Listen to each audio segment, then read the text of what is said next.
when I got recruited to Manhattan College, the university that I went to and played basketball for. I was featured in the front page of the New York Times. And in the same week, this man, Skip Connors, he had a son born with one hand, and he was depressed because his son had one hand just like mine was when I was born. And he didn't know how his son was going to, you know, be able to do daily things like everybody else and overcome those challenges. And he came to my first game, and he waited to meet me afterward, and I went up and I shook his hand. I'd never met him before. And I realized my shoes were untied, and I knelt down and I tied my shoes quickly. And by the time I was standing up, Skip was crying. And I looked at him and I was, you know, like, why are you crying? And he said, my son's going to be able to do anything. And I started crying. And we started, you know, hugging, and, you know, we grew in relationship. Skip now is a real dear friend of mine, and his son is 4 years old.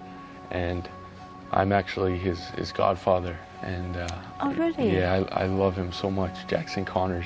He's such an amazing, beautiful boy, and he's playing basketball, and I've taught him moves and stuff, and I've never seen a kid that good at basketball so young. It's such a blessing and an encouraging thing to be able to affect, you know, somebody else's life.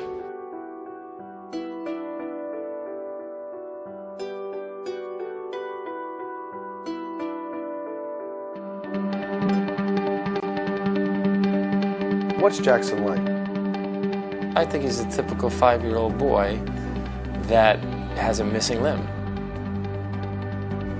But I don't think that stopped him. I think it sort of accelerated him.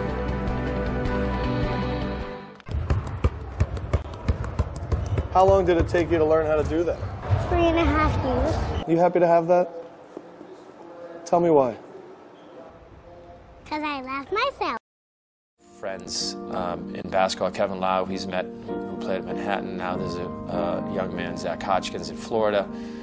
In those two examples, we show Jackson. I would show him, even on the computer at 2 or 3, with special hands, as we call it, that do amazing things.